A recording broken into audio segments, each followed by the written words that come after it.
साल 2018 उड़ीसा के बोलांगीर जिले के पाटनगढ़ इलाके में एक साहू फैमिली रहती थी, जिसमें घर के मुखिया रविंद्र कुमार साहू के अलावा उनकी पत्नी संयुक्ता साहू, उनके 2 बच्चे और उनकी बूढ़ी मां जेमा मणि साहू थीं। जहां रविंद्र कुमार साहू पाटनगढ़ में स्थित जवाहरलाल नेहरू कॉलेज के प्रोफेसर थे, तो वहीं उनकी पत्नी संयुक्ता ज्योति विकास कॉलेज की प्रिंसिपल थी। उनका बेटा सौम्य शेखर भी बेंगलुरु की एक कंपनी में सॉफ्टवेयर इंजीनियर था, जबकि उनकी बेटी कजाकिस्तान में पढ़ाई कर रही थी। लेकिन उस समय अपने भाई की शादी अटेंड करने के लिए वो भी घर पर आई हुई थी। खैर, 18 फरवरी साल 2018 को बेंगलुरु में सॉफ्टवेयर इंजीनियर की नौकरी करने वाले सौम्य शेखर की शादी सोनपुर इलाके की रहने वाली रीमा से हो गई। सब कुछ बिल्कुल ठीक चल रहा था, लेकिन फिर शादी के 5 दिन बाद यानी 23 फरवरी 2018 को शेखर की बहन, जो कजाकिस्तान से शादी में शामिल होने के लिए आई थी, वो वापस कजाकिस्तान जा रही थी। उसे एयरपोर्ट तक छोड़ने के लिए उसके पिता रविंद्र कुमार भी दिल्ली एयरपोर्ट तक उसके साथ गए थे। इधर उनकी पत्नी संयुक्ता भी कॉलेज में अपनी ड्यूटी पर चली गई थी। यानी अब घर पर सौम्य, उसकी पत्नी रीमा और सौम्य की दादी, ये 3 लोग ही थे। 12:45 के आसपास का समय था। शेखर साहू और उसकी पत्नी रीमा रसोई में बातें कर रहे थे। वो खाने में ग्रिल बैंगन और दाल का झोल बनाने की योजना बना रहे थे। लेकिन तभी अचानक सौम्य को उनके गेट की कुंडी बजाने की आवाज सुनाई दी। उसने जाकर देखा तो गेट पर एक डिलीवरी बॉय खड़ा था। उसके हाथ में सौम्य के नाम का एक पार्सल था। बॉक्स के ऊपर एक घिसे हुए स्टिकर पर लिखा था कि इसे एस के सिन्हा ने रायपुर यानी उड़ीसा से करीब 230 किलोमीटर दूर से भेजा था। उस पार्सल को हरे कागज में कवर किया गया था, जिसमें से सफेद धागा बाहर निकला हुआ था। उसी समय पीछे से सौम्य की दादी भी पार्सल देखने के लिए आ गई। सौम्य ने अपनी पत्नी से कहा कि मुझे तो ये शादी का गिफ्ट लगता है, लेकिन मुझे नहीं पता इसे भेजने वाला कौन है, क्योंकि मैं तो रायपुर में किसी को भी नहीं जानता। बातें करते हुए सौम्य उस पार्सल को भी खोलने लगता है, लेकिन जैसे ही उसने उस धागे को खींचा तो रसोई में बहुत जोर का धमाका हुआ। वहां पर एक बिजली सी कड़क गई और धमाका इतना जोरदार था कि वो तीनों इधर उधर बिखर गए। उनके शरीर से तेजी से खून बहने लगा। उस धमाके से छत का प्लास्टर फट गया और वाटर प्यूरिफायर भी टूटकर बिखर गया। खिड़की भी कई टुकड़ों में टूटकर दूर जा गिरी। वो तीनों दर्द से तड़पने लगे। वहीं उनके जिस्मों से निकलने वाला खून पूरे फर्श पर फैल गया। दादी जेमा मणि साहू आग की लपटों में गिर गई थी। सौम्य शेखर ने बेहोश होने से पहले कराहते हुए कहा कि मुझे बचाओ, मैं मर रहा हूं। ये वही आखिरी शब्द थे जो रीमा ने अपने पति को बोलते हुए सुना था। आग ने रीमा के चेहरे और बाहों को भी जला दिया था। उसके फेफड़ों में धुआं भर गया था। वो सांस लेने के लिए छटपटाने लगी, क्योंकि मलबा रीमा की आंखों में भी भर गया था, जिससे उसकी नजर धुंधली होती चली जा रही थी। लेकिन इसके बावजूद भी रीमा ने हिम्मत नहीं हारी। वो रेंग रेंग कर बेडरूम तक पहुंचने में कामयाब हो गई। इसके बाद उसने ज्योति विकास कॉलेज में अपनी सास को कॉल करने के लिए फोन उठाया, लेकिन कॉल करने से पहले ही वो बेहोश हो गई। इधर उनके पड़ोसी एक दूसरे से ये पूछते हुए दौड़ते चले आ रहे थे कि शायद उनके घर में गैस सिलेंडर फट गया है, मगर वहां का दृश्य देखकर पड़ोसियों की भी हालत खराब हो गई।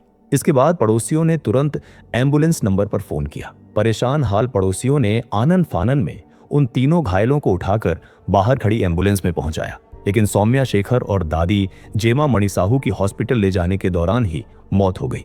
असल में वो दोनों 90% जल गए थे, लेकिन रीमा करीब 40% ही जली थी, इसलिए उसे हॉस्पिटल में एडमिट कराया गया। वहां के बर्न वार्ड में उसका इलाज शुरू कर दिया गया था, लेकिन उसकी हालत भी गंभीर बनी हुई थी। परिवार के सभी लोग प्रार्थना कर रहे थे। इधर सूचना मिलते ही पुलिस भी घटनास्थल पर पहुंचकर जांच में जुट गई थी। पुलिस को जांच में पता चला कि ये घटना गैस सिलेंडर विस्फोट के कारण नहीं हुई थी, इसलिए पुलिस ने बम स्क्वाड को भी घटनास्थल पर बुला लिया था। लेकिन जैसे ही बम स्क्वाड की टीम रसोई में एंटर हुई तो वो लोग तुरंत समझ गए थे कि ये बम विस्फोट था, क्योंकि उन्होंने रसोई से बारूद की गंध महसूस कर ली थी। और अब पुलिस को भी यकीन हो गया था कि ये बम विस्फोट ही है, लेकिन उन्हें ये समझ नहीं आ रहा था कि आखिर उस घर में बम कैसे आया था। और जो 3 लोग इस बारे में जानते थे या कुछ बता सकते थे, उनमें से 2 लोगों यानी सौम्या शेखर और उसकी दादी की मौत हो चुकी थी, जबकि रीमा भी अभी बात करने की स्थिति में नहीं थी। इसलिए पुलिस रीमा की हालत के बेहतर होने का इंतजार करती है, क्योंकि पुलिस के पास इसके अलावा और कोई दूसरा रास्ता भी नहीं था। फिर 1 सप्ताह बाद यानी 3 मार्च 2018 को रीमा की हालत में सुधार होने के बाद उससे थोड़ी पूछताछ की जाती है। रीमा ने पुलिस को उस समय केवल इतना ही बताया कि 23 फरवरी को दोपहर 12 बजे के आसपास उनके घर पर स्काई किंग कोरियर सर्विस से एक पार्सल आया था। इस बात का पता चलते ही पुलिस बिना समय गंवाए तुरंत स्काई किंग कोरियर ऑफिस पर पहुंचती है और उस व्यक्ति के बारे में पता लगाती है जिसने वो पार्सल डिलीवर किया था। साथ ही ये भी पता करने की कोशिश की जाती है कि वो पार्सल किसने भेजा था। जांच के दौरान पता चलता है कि वो पार्सल किसी एस.के. सिन्हा नाम के व्यक्ति ने रायपुर से भेजा था। लेकिन जब पुलिस छानबीन करती है तो पता चलता है कि वो नाम और एड्रेस दोनों ही फर्जी हैं और यहीं पर पुलिस से एक छोटी सी गलती हो जाती है। दरअसल पुलिस ने मीडिया को इस केस की जानकारी देते समय गलती से पार्सल भेजने वाले का नाम एस.के. सिन्हा के बजाय आर.के. शर्मा बता दिया था। लेकिन पुलिस की ये गलती भी आगे चलकर इस केस को सॉल्व करने में बहुत बड़ा सुराग बन जाती है। अब क्योंकि ये नाम कातिल का था, इसलिए ये गलत नाम मीडिया के जरिए आग की तरह पूरे उड़ीसा में फैल गया और पुलिस ने भी इस पर ध्यान नहीं दिया था। पुलिस इसी तरह जांच करती रही और जब उस स्काई किंग कोरियर ब्रांच का सीसीटीवी फुटेज चेक करने की कोशिश की गई तो पता चला वहां पर कोई सीसीटीवी कैमरा ही नहीं है। इसके बाद पुलिस ने शेखर साहू के दोस्तों और परिवार वालों से भी पूछताछ की।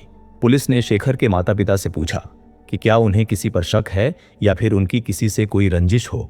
इस पर शेखर की मां ने बताया कि हमारी किसी से कोई दुश्मनी नहीं है और ना ही हमें किसी पर शक है। लेकिन फिर सौम्य की मां ने कहा कि जिस कॉलेज में मेरी ड्यूटी लगी है वहां पर एक अंग्रेजी के प्रोफेसर हैं जिसका नाम पुंजीलाल मेहर है, उसके साथ मेरी कहां सुनी हुई थी। दरअसल पुंजीलाल मेहर काफी समय से उस कॉलेज का प्रिंसिपल था, लेकिन इस घटना से 5 महीने पहले उसे हटाकर शेखर साहू की मां संयुक्ता साहू को प्रिंसिपल बना दिया गया था। संयुक्ता साहू का कहना था कि हमारी किसी से ऐसी रंजिश तो नहीं है कि कोई हमें बम से मार डाले। संयुक्ता साहू की नजर में तो पुंजीलाल मेहर से हुई कहां सुनी एक छोटी सी बात हो सकती थी, लेकिन पुलिस के लिए ये छोटी सी बात नहीं थी। इसलिए उन्होंने पुंजीलाल से पूछताछ करने का फैसला किया, लेकिन उससे पूछताछ करने पर पुलिस को कुछ खास नहीं मिला, जिसकी वजह से पुंजीलाल मेहर को छोड़ दिया गया। इसके बाद पुलिस को पता चला कि इस घटना के कुछ महीने पहले जब शेखर रीमा से फोन पर बात कर रहा था, तभी शेखर के फोन पर एक कॉल आई थी। शेखर ने रीमा को होल्ड करके कॉल उठाया तो दूसरी ओर से किसी अनजान व्यक्ति ने धमकी देते हुए कहा था कि तुम्हें रीमा से शादी नहीं करनी चाहिए और अगर तुमने उससे शादी की तो ये तुम्हारे लिए अच्छा नहीं होगा। इसके बाद फोन कट हो गया था। शेखर साहू ने यह बात रीमा को भी बताई थी, मगर रीमा को भी नहीं पता था कि आखिर कॉल करने वाला व्यक्ति कौन हो सकता था। लेकिन फिर कभी उस व्यक्ति ने दोबारा फोन नहीं किया था, इसलिए वो दोनों भी धीरे धीरे इस बात को भूल गए थे। क्योंकि पुलिस के लिए यह जानकारी काफी अहम थी, इसीलिए पुलिस ने उस नंबर का पता लगाया और फोन करने वाले व्यक्ति को भी ढूंढ निकाला। पूछताछ के दौरान पता चला कि वो व्यक्ति रीमा से एक तरफा प्यार करता था। उसने बताया कि मैंने ही शेखर को फोन पर धमकी दी थी क्योंकि मैं नहीं चाहता था कि वो रीमा से शादी करे, लेकिन मुझमें बम विस्फोट की योजना बनाने और किसी को कत्ल करने की हिम्मत नहीं है और ना ही मैंने ऐसा कुछ किया है। लेकिन पुलिस को उसकी इन बातों पर विश्वास नहीं हो रहा था, इसलिए पुलिस उससे सख्ती से पूछताछ करनी शुरू करती है, लेकिन वो बार बार यही बात कहता रहा कि मैं बेकसूर हूं। इसके बाद पुलिस ने उसका पॉलीग्राफ टेस्ट यानी लाई डिटेक्टर टेस्ट भी किया, जिससे पता चला कि वो झूठ नहीं बोल रहा है, इसीलिए पुलिस ने उसे भी रिहा कर दिया।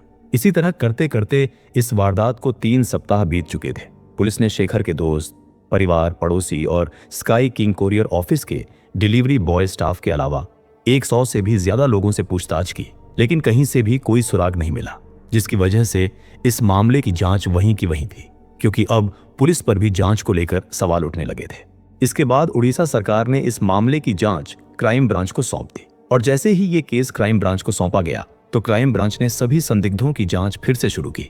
चूंकि उस कोरियर ऑफिस के अंदर और बाहर कोई सीसीटीवी नहीं था, इसलिए क्राइम ब्रांच पुलिस ने उस इलाके में लगे करीब 250 सीसीटीवी कैमरों को चेक किया, लेकिन फिर भी क्राइम ब्रांच पुलिस को कोई सुराग नहीं मिला। लेकिन तभी अचानक 4 अप्रैल 2018 को बोलांगीर पुलिस को एक लेटर मिला, जिसमें लिखा था पार्सल एस.के. सिन्हा के नाम से भेजा गया था कि आर.के. शर्मा के नाम से रायपुर में 2 नहीं बल्कि 3 लोग इस प्रोजेक्ट में शामिल थे। इस विस्फोट का कारण सौम्या शेखर का विश्वासघात है, जिसने जान और करोड़ों रुपए लिए हैं। उस लेटर में एक और इंपॉर्टेंट लाइन लिखी गई थी कि प्लीज निर्दोष लोगों को संदेह में पकड़कर उनसे अनावश्यक सवाल पूछकर जांच के नाम पर लोगों को परेशान ना करें।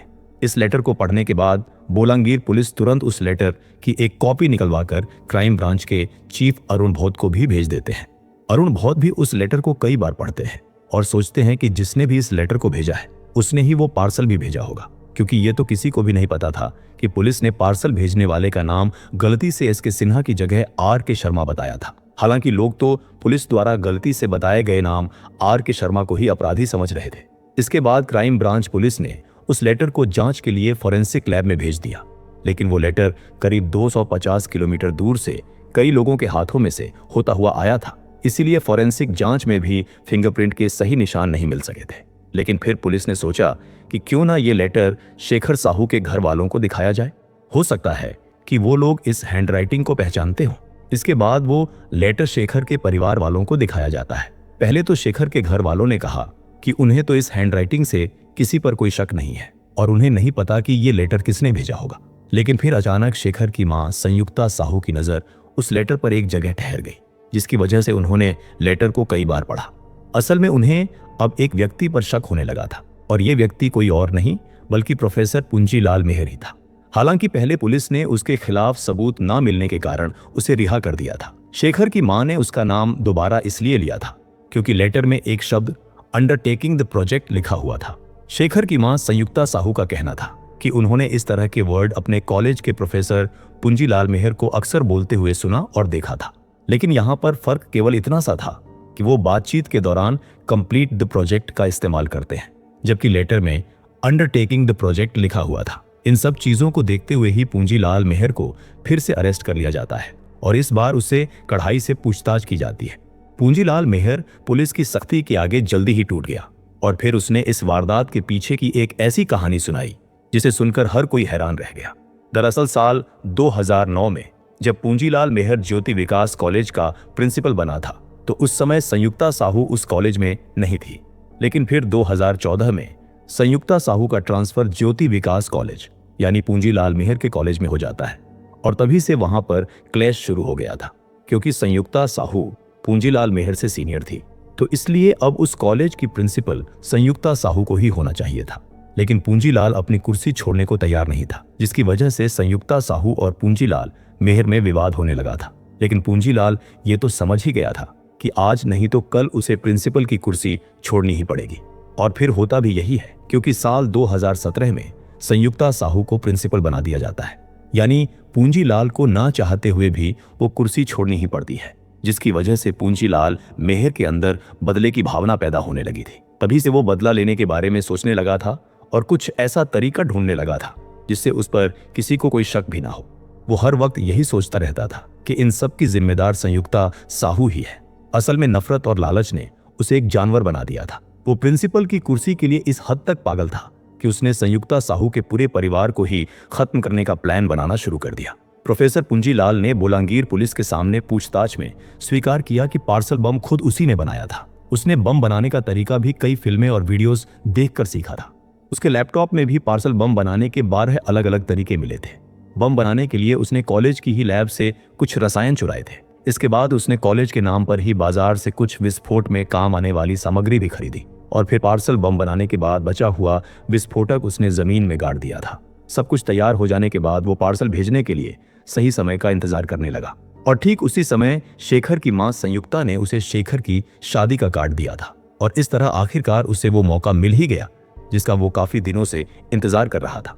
उसने पार्सल को शादी के गिफ्ट के रूप में देने का प्लान बनाया।